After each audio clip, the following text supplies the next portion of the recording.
Sandro, e aí, tudo certo? Tudo, graças a Deus, um privilégio, uma grande alegria estar aqui. Ô Sandro, então assim, quem está assistindo a gente na televisão talvez não conheça a tua imagem, Sim, mas o pessoal que acompanha a gente na rádio está muito acostumado com a tua voz. Você já faz esse trabalho de ser voz padrão da emissora há quanto tempo?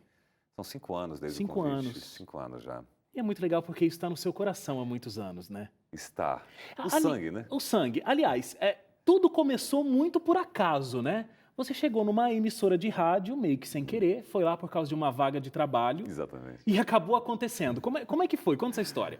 Ai, ai, começou com meu pai, na verdade. Ele falou assim, Sandro, acho que está na hora de você, já tem uma idadezinha e tal, para você ir se preparando para trabalhar e tal, pagar o seu próprio estudo. Acho que isso é legal, vai te Uhum. ajudar a cuidar de finanças. E eu procurei, comecei a ouvir rádio para saber de notas, né? Ou seja, informações sobre oportunidades de emprego. Ah, Fazia contabilidade e daí simplesmente eu ouvi essa nota de auxiliar de escritório. Fui até a emissora, não conseguia anotar o telefone em casa. Cheguei lá e perguntei para a telefonista, escuta, vocês estão aí noticiando uma nota de emprego e tal, eu queria saber o telefone que eu não consegui pegar e conversando com ela passa o dono da rádio. Escuta, você está procurando emprego? Você tem uma voz boa, você pode trabalhar aqui com a gente. mas você nunca tinha percebido isso antes? Ninguém nunca tinha falado da tua voz antes? Sim, os colegas de aula, assim, que faziam bullying, né? Ah, ô vozeirão aí e Faziam tal. bullying, com certeza. Esse fala bem grave. E um dia um professor desconfiou que eu estava fazendo, sei lá, esse tipo, algum som diferente com a minha voz, né? E pediu para que eu saísse da sala de aula. E só era você falando mesmo. E só era eu falando um pouco mais grave. E eles riram muito e tal, foi uma diversão total. Entendi. E isso me levou a um problema psicológico, eu acho, não sei, porque bullying leva, enfim. Claro. Eu comecei a sentir-se um pouco com dificuldade para me expressar, uma certa gagueira, e a voz começou a ser um motivo de vergonha para mim. Coisa, né? Essa tua história é muito parecida com histórias de modelos que a gente ouve. Porque essas características da modelo, né? Ser muito alta, muito Sim, magra, é, isso acaba na época da escola virando bullying. E depois a gente tem grandes modelos aí pelo Brasil que se aproveitam disso infelizmente. que antes era É, bullying. E o teu caso é a mesma coisa. Você tem uma voz que realmente se destoa de um padrão natural de uma voz, né? Ela é muito bonita, é uma voz que a obrigado. gente, a gente quer realmente ficar ouvindo. Mas nessa época é diferente da voz de todos os colegas da sala de aula, né? Não havia maturidade para receber esse timbre, Aham. esse som grave na voz, na minha idade, né? Pensei assim que alguma coisa seria um dia bom para mim por causa disso. Mas quando começaram a vir os bullying e tal, eu comecei a me sentir, poxa, que pena que isso hoje acontece comigo e eu não consigo lidar com isso. Houve uma certa agonia da Você minha tentava parte. falar mais agudo? Tentava, até hoje eu tento. Por quê? Porque às vezes a gravidade no som da voz, esse som mais grave, ele parece que impõe algo. Aham. Então quando você chega a alguma coisa para fazer uma solicitação, atrapalha. Parece que você está numa demanda ali ordenando alguma Isso, você coisa. está mandando, está pedindo. Então, realmente a voz ela impõe uma certa situação, alguma atitude, parece. Interessante. Agora, voltando ali para a rádio, você chegou lá meio sem querer e ele gostou da tua voz e te contratou. Mas não era Sim. ainda como locutor, né? Não. Ele explicou para mim, você pode começar como operador de áudio, ficou bem empolgado. Uhum. Inclusive, ele tinha se formado exatamente na mesma instituição que eu. E então ele estava ali, você estuda lá, e houve um papo entre nós. E ele falou, olha, se você quiser, você começa aqui como auxiliar de operador de áudio, depois você entra como operador de áudio, Uhum. depois tu grava algumas coisas, você vai ser um locutor. E eu fiquei empolgado. Isso vai acontecer um dia, você E os pensava. olhos brilharam e tal. Isso levou um tempo, mas eu fui empregado nesta rádio. Qual foi a história da primeira vez que você acabou fazendo um trabalho de locução ali na rádio mesmo? Porque também, pelo que eu fiquei sabendo, é uma história bastante inusitada. Sim, O locutor faltou, ou saiu do estúdio, não sei, e aí você pois foi é. mostrar todo o seu talento. Então, era uma rádio assim com músicas sertanejas, enfim, Uhum. de todo tipo, assim, de todo gênero, uma rádio AM. E o locutor chegou meio embriagado. Não podia entrar no ar. Sabia que não conseguia nem andar direito. Aí eu pensei, poxa, eu vou ligar o microfone, mas com volume baixo, Na frente dele, depois do aquário, é o nome que se dá, né? Depois do vidro, Sim. ele ficava na mesinha lá e uma luz acendia, que era o vamos pro ar, né? E eu fazia acender essa luz quando eu dava o ok pro microfone, mas com volume baixo, e ele fazia a locução ali sem saber que não ia pro ar. Daqui a pouco ele cansou, foi embora, do nada, lógico, não sabia muito bem o que estava fazendo. E eu pensei para mim, eu vou entrar ali, vou pegar aquele microfone, vou fazer umas locuções aqui, costurar umas músicas. Ao vivo. Uma arte, né? Não podia fazer, obviamente, mas fui impulsionado a pensar assim, E peguei o fez. microfone, trouxe perto de mim, já estava fazendo ali um outro tipo de situação de rádio, e comecei a colocar algumas vinhetas, algumas músicas, Uhum. e mencionar o nome da rádio. Agora, como é que foi, Sandro, sair de uma rádio que tocava música secular, de todos os tipos, uma programação que não era uma programação 100% cristã, como a Rádio Novo Tempo, e aí chegar na Rádio Novo Tempo? Tem que mudar muito a chave? O que era rádio antes não é a mesma coisa? Então, isso aí é o início, é uma raiz da onde eu estou hoje, graças a Deus, né? Daquilo que me dedico a fazer e fazer Uhum. parte. Porque essa mudança, para mim, eu não tinha noção dela até o momento de sofrê-la, Até que obviamente. aconteceu. Exatamente. Eu sei que a rádio, naquele tempo de Angélica, voo de táxi, Uhum. né? Era o tempo que eu estava na Rádio AM, né? E a gente começava a ouvir muito isso. E eu até cheguei a consultar o pastor da minha igreja se eu poderia trabalhar numa rádio que não era assim muito com músicas da igreja e tal, se tinha algum problema. Uhum. E ele falou para mim, lógico, naquele tempo a rádio Novo Tempo não existia curso de comunicação. Ele acha que não vejo nenhum problema, o trabalho dignifica o homem, você pode ir. E eu fui.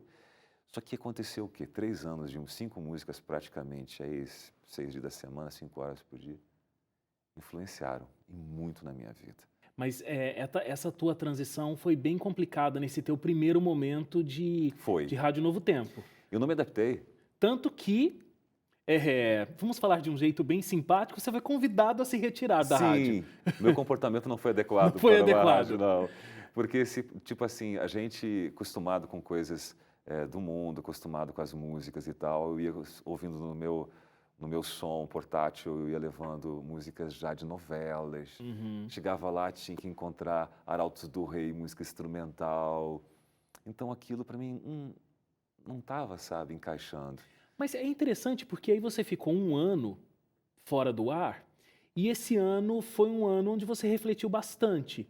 Foi um ano onde você teve um reavivamento, um reencontro com a tua espiritualidade.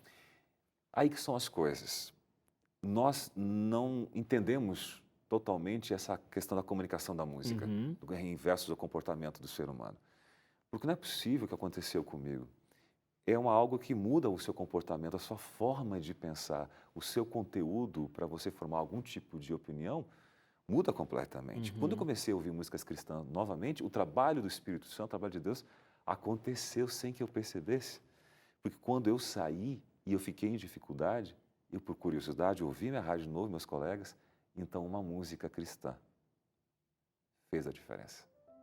E assim foi, e aquela música me levou às lágrimas no meu quarto, a ponto de eu chegar na minha sala, morava sozinho, e olhar para aquela coleção de músicas e CDs de músicas seculares e não ver mais graça nenhuma, não ver mais vontade de ouvir e olhar como um vilão. Vocês que me tiraram dessa vida espiritual, desse cristianismo que eu tinha antes, que fui criado. E eu culpei a música secular por fazer essa lavagem cerebral em mim.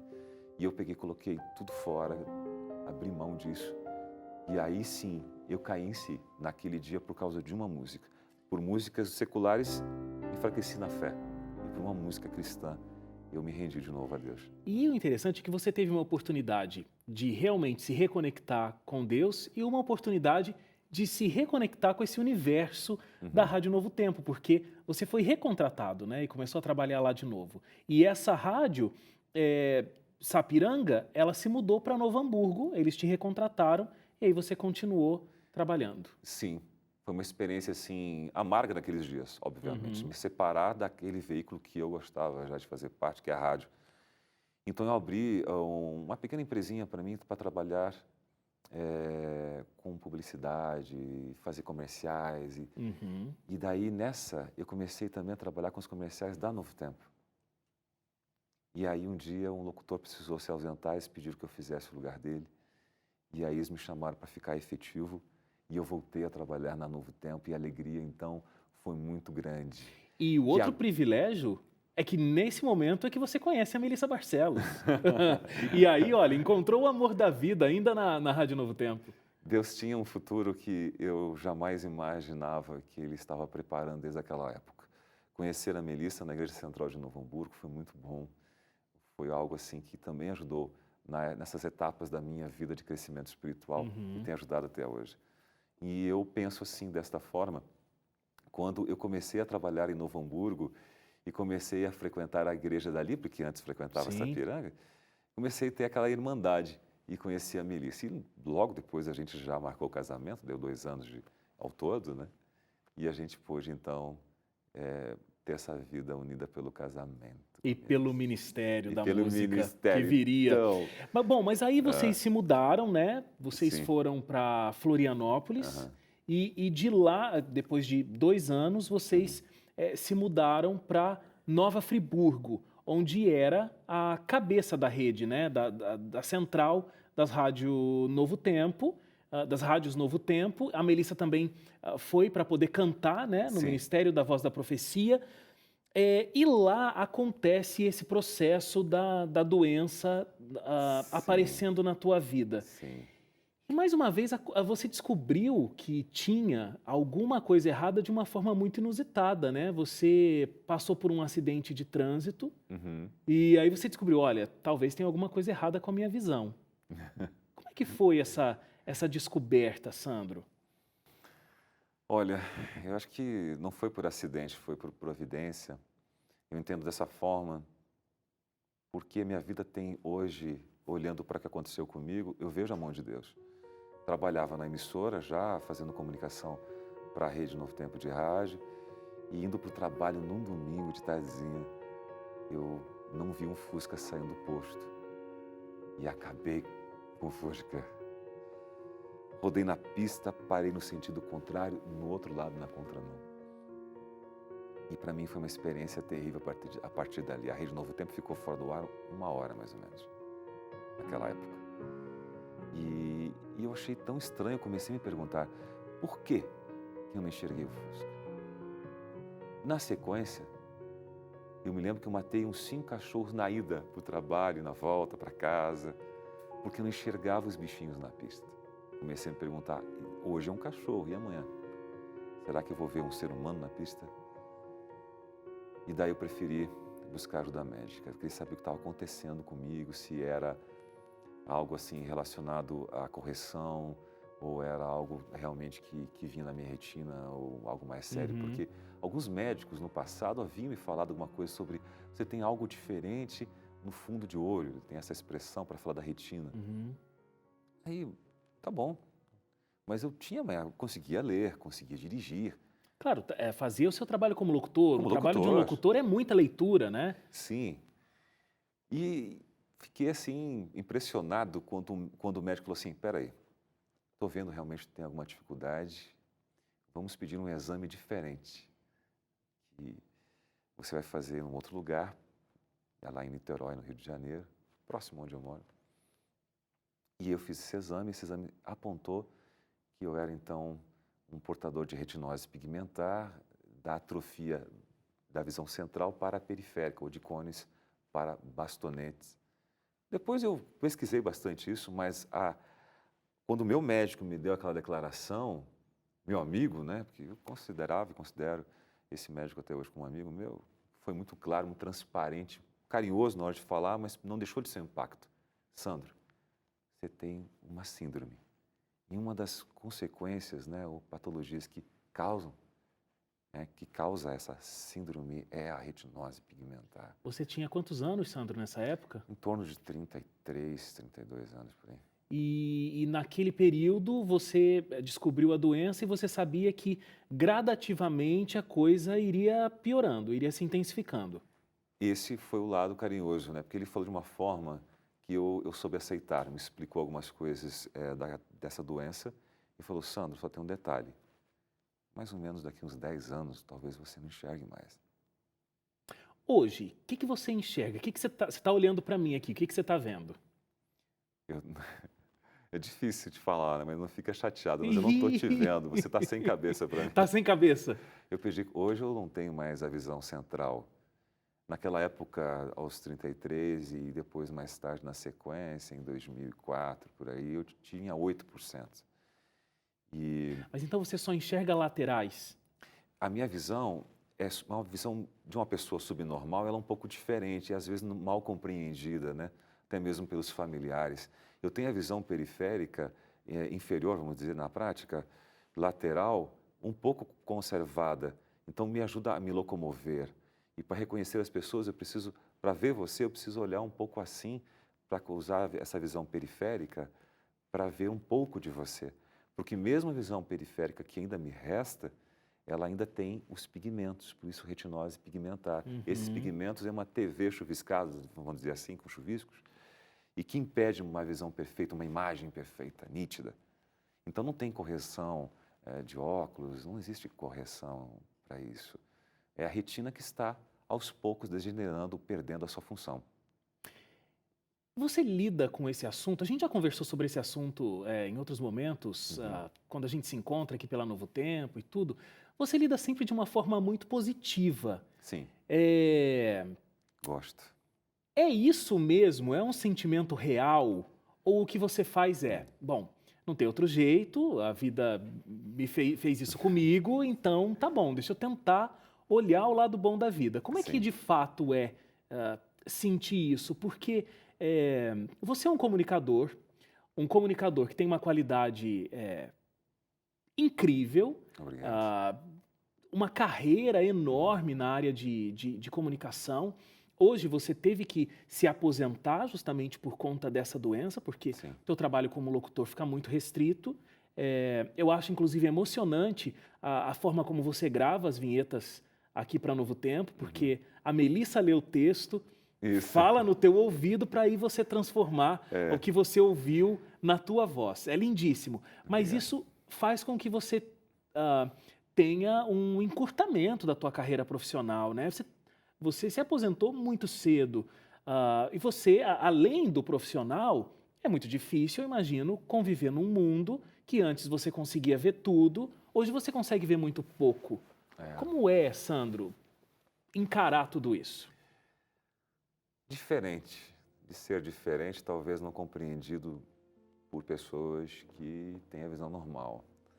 Mas uma pessoa que é deficiente, talvez muito próxima ao meu estado hoje, só 10% de cada parte dessa visão periférica de cada olho, eu posso dizer para você que no início é muito frustrante, é arrasador, você perde o chão, você pode até ter sentimentos de depressão, de rejeição, de revolta, Uhum. mas existe uma adaptação, isso psicológica, mas eu acho que, tenho certeza, aliás, que me ajudou a encarar isso de forma positiva é a questão espiritual. A minha história está em João 9, na Bíblia. O cego de nascença. Ah, mas ele foi de nascença. Só que ele tinha uma cegueira espiritual causada pelas críticas, pelas coisas. Uhum. E eu vejo assim, de uma forma comparativa com ele, esse aprender dele. E cegueira espiritual faz com que as pessoas desistam da vida. É não ter fé que existe um mundo melhor. É desse mundo que eu prego, que eu ajudo a Melissa a cantar, através dos projetos, das malas que eu carrego para ela. Eu tenho a oportunidade, Wagner Cantore, Pois é. de viajar acompanhando a Melissa. Esse final de semana, inclusive, infelizmente, eu deixei ela um pouquinho de lado e fui tentar caminhar no palco e uma televisão me encontrou, né? A televisão aparelho, né? Bati a cabeça, mas enfim, acontecem algumas coisas. Claro. Já quebrei meu tornozelo, porque eu insisto em participar andando da natureza, enfim, de algumas coisas, e do ministério da Melissa, poder viajar com Vocês ela. têm um ministério juntos, né? A Melissa é Uhum. quem é o rosto desse ministério, mas vocês têm um ministério muito junto, muito família, e isso é muito bonito. Inclusive, a gente não está comentando aqui, mas você tem esses 10% de visão em cada olho, né? 10% em cada um dos dois, né? Isso. Justamente porque você se cuida muito, você tem um cuidado com a tua alimentação, que comprovadamente faz com que você ainda consiga retardar esse processo. Hoje eu sou vegetariano restrito.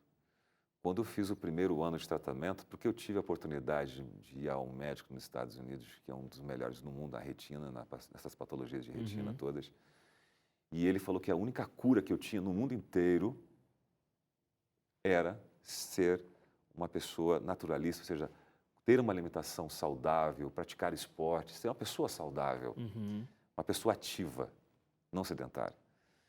E eu encarei aquilo de uma maneira, assim, para mim, diferente, porque eu tinha que mudar muito a minha alimentação. Então, hoje, esses 10%, já passado aí 10 anos daquela declaração médica, É um tem grande milagre. muito a ver com a minha opção de regime alimentar e também questão da atividade e do meio ambiente que vivo também. Muito legal. Sandro, foi muito bom poder ter tido você aqui no Identidade, ter conversado com você. Eu acompanho sua carreira desde muitos anos, porque você já estava lá na Rede Novo Tempo. Eu estava lá numa rádio local, sendo locutor, fazendo o mesmo horário que você. Aí eu ouvia, falei assim, olha esse cara aí na rede, será que um dia eu vou chegar a ter essa qualidade? Coitado de mim, realmente nunca tive, mas o teu talento é realmente incrível. Admiro o teu dom da comunicação. Espero que Deus continue te abençoando ricamente, como locutor ainda aqui da Rádio Novo Tempo, de forma voluntária, e também o ministério que você tem junto com a Melissa, que outras pessoas possam ser encontradas por esse ministério e por essa mensagem que vocês carregam. Muito obrigado, que Deus continue te abençoando. Muito obrigado, Wagner Cantori, por estar aqui, por ter me convidado e por me ouvir, né, um pouco da minha história, e que Deus continue também te abençoando nesse programa tão especial, com entrevistas tão sábias e prudentes. Muito obrigado.